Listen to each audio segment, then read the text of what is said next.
So spake our morning star then in his rise, and looking round on every side beheld a pathless desert, dusk with horrid shades. The way he came not having marked, return was difficult by humane steps untrod, and he still on was led, but with such thoughts accompanied of things past and to come, lodged in his breast, as well might recommend such solitude before choicest society. Full 40 days he passed, whether on hill sometimes, anon in shady vale, each night under the covert of some ancient oak or cedar, to defend him from the dew, or harboured in one cave is not revealed, nor tasted humane food, nor hunger felt, till those days ended, hungered then at last, among wild beasts. They at his sight grew mild, nor sleeping him, nor waking harmed, his walk the fiery serpent fled, and noxious worm, the lion and fierce tiger glared aloof.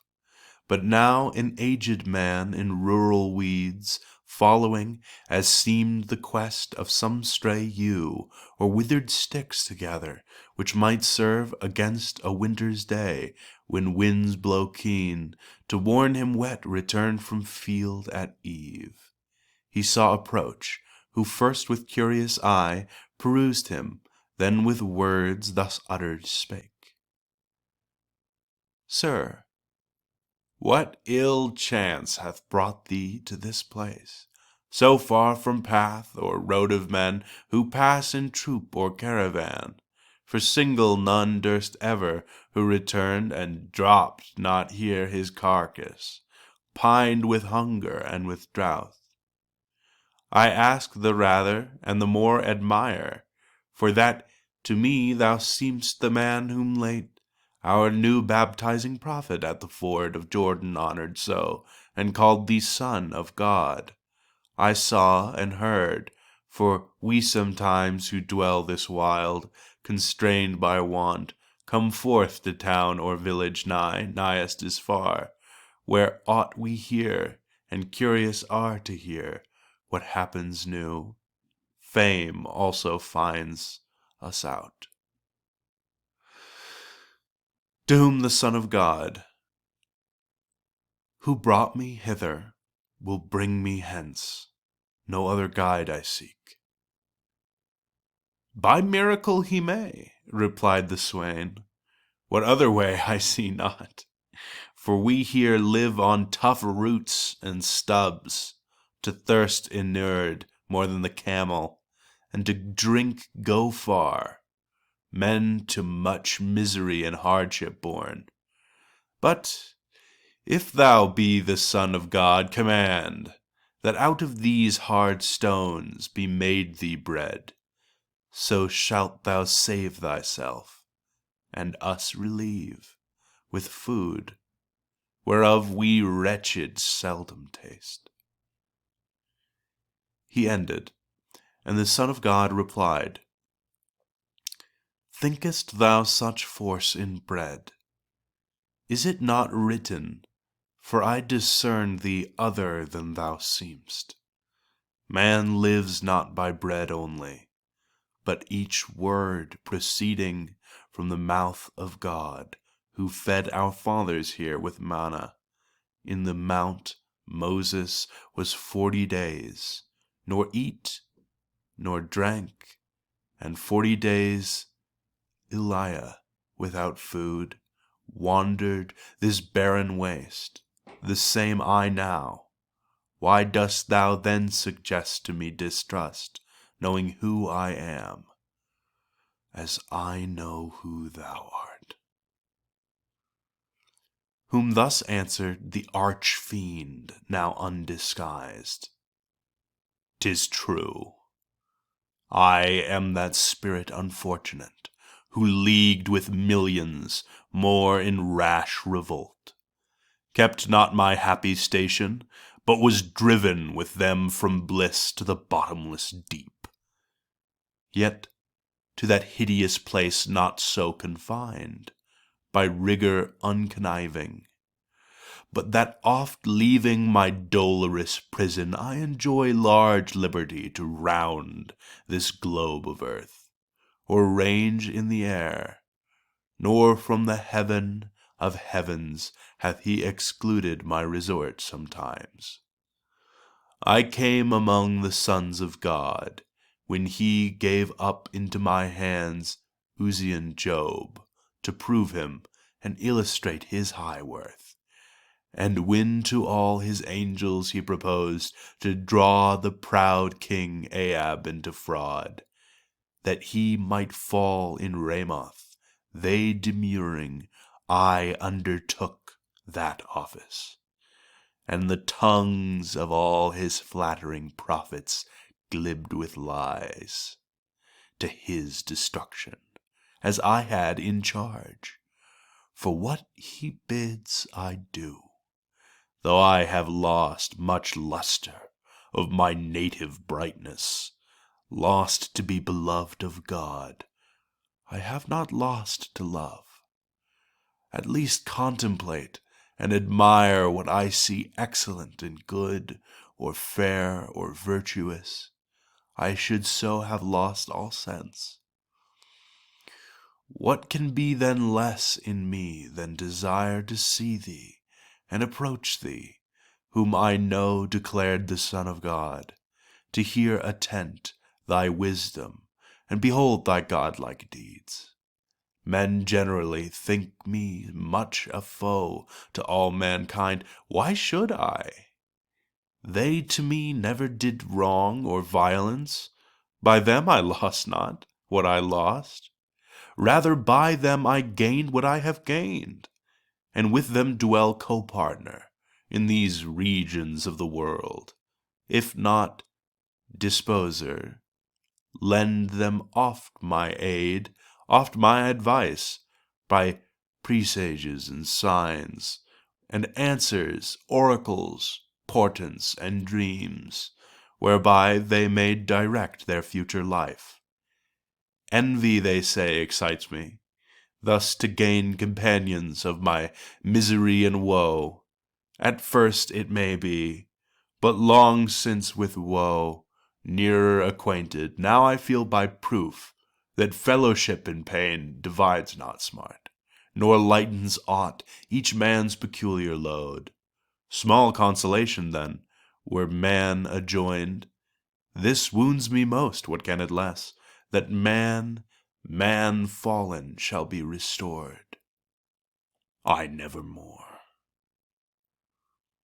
To whom our Saviour sternly thus replied, Deservedly thou grievest, composed of lies, from the beginning, and in lies wilt end, who boasts release from hell, and leave to come into the heaven of heavens. Thou comest indeed as a poor, miserable, captive thrall comes to the place where he before had sat, among the prime in splendor, now deposed, ejected, emptied, gazed, unpitied, shunned, a spectacle of ruin or of scorn, to all the host of heaven. The happy place imparts to thee no happiness, no joy, rather inflames thy torment, representing lost bliss. To thee no more communicable, so never more in hell than when in heaven. But thou art serviceable to heaven's King. Wilt thou impute to obedience what thy fear extorts, or pleasure to do ill excites? What but thy malice moved thee to misdeem of righteous Job, than cruelly to afflict him with all inflictions? But his patience won? The other service was thy chosen task, to be a liar in 400 mouths. For lying is thy sustenance, thy food. Yet thou pretend'st to truth. All oracles by thee are given, and what confessed more true among the nations? That hath been thy craft, by mixing somewhat true, to vent more lies. But what have been thy answers? What but dark, ambiguous, and with double sense deluding, which they who asked have seldom understood, and not well understood as good not known? Whoever by consulting at thy shrine returned the wiser, or the more instruct, to fly or follow what concerned him most, and run not sooner to his fatal snare. For God hath justly given the nations up to thy delusions, justly, since they fell idolatrous. But when his purpose is among them to declare his providence, to thee not known, whence hast thou then thy truth, but from him, or his angels president, in every province, who themselves disdaining to approach thy temples, give thee in command what to the smallest title thou shalt say. To thy adorers thou with trembling fear, or like a fawning parasite obeyest, then to thyself ascribest the truth foretold. But this thy glory shall be soon retrenched. No more shalt thou by oracling abuse the Gentiles. Henceforth oracles are ceased, and thou no more with pomp and sacrifice shall be inquired at Delphos or elsewhere, at least in vain, for they shall find thee mute. God hath now sent his living oracle into the world to teach his final will, and sends his spirit of truth henceforth to dwell in pious hearts, an inward oracle, to all truths, to all requisite for men to know. So spake our Saviour, but the subtle fiend, though inly stung with anger and disdain, dissembled, and this answer smooth returned. Sharply thou hast insisted on rebuke, and urged me hard with doings, which not will but misery hath wrested from me, where easily canst thou find one miserable, and not enforced oft times to part from truth.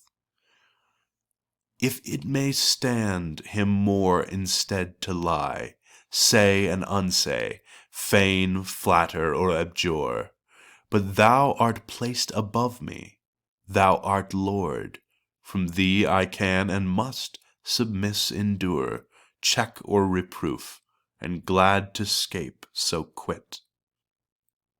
Hard are the ways of truth, and rough to walk, smooth on the tongue, discoursed, pleasing to the ear, and tunable as sylvan pipe or song. What wonder then if I delight to hear her dictates from thy mouth?